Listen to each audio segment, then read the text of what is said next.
We've had a major aftershock this morning, 6.1. Understandably, all the patients ran out of whatever buildings were left standing, and they're crowding now in the open space. We need to set up some tents immediately. What struck me immediately is not what I saw, is what I smelled. And it was clearly the smell of death. What you see is bodies everywhere. They were on street corners, they were hanging out of buildings, semi-collapsed buildings, fully collapsed buildings. A lot of rubble and dust, people running around trying to help out, groups in various corners, neighborhoods trying to pull out family, loved ones, and so on.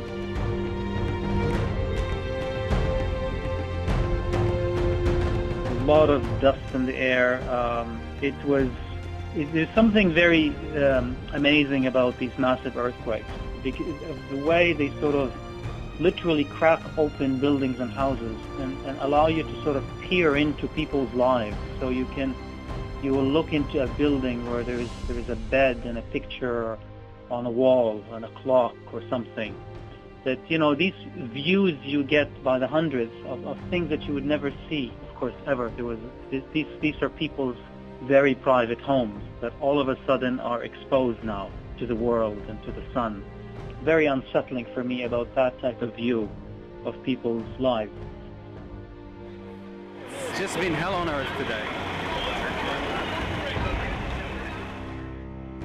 In this particular mission with Haiti, I landed about 48 hours after the earthquake with a clear mission to find immediately the site, a suitable site for the hospital that was following us in the next 24 hours, to ensure that this works, to make sure that it's positioned well, to announce our arrival, to see what has survived from the existing healthcare structure and system that we can link up with and support.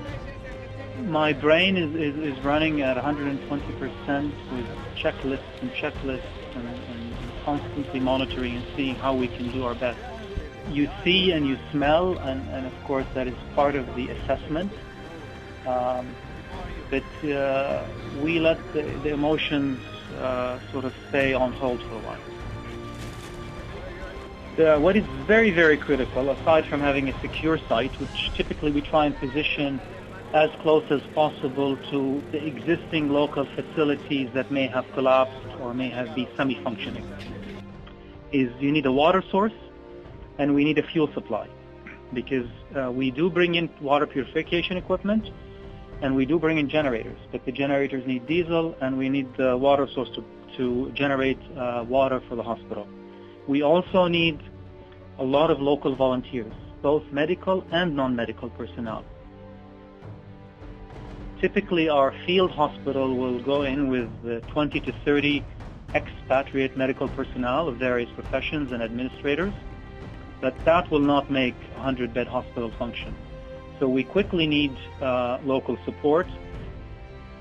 That is exactly what we did in Haiti. We found a suitable site right in the hospital complex of the main university hospital in the country, which was a complex of approximately 25 buildings that some had collapsed and some had not.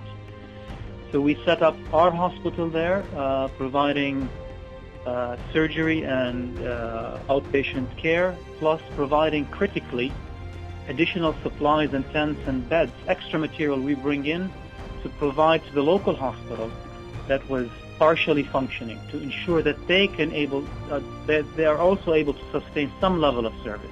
And we work closely together with them like that. To Haiti, globally, the Red Cross deployed 2 field hospitals and 5 field clinics, meaning non-surgical. Our field hospitals and clinics have a lifetime of about 4 months, and then things are stabilized enough that we hand over and we exit. Haiti was by far more complex, and all of us decided to extend till at least the end of this year. That remains the case, and we are still rotating delegates and supplying the hospitals with medical consumables and pharmaceuticals and supplies to maintain the service.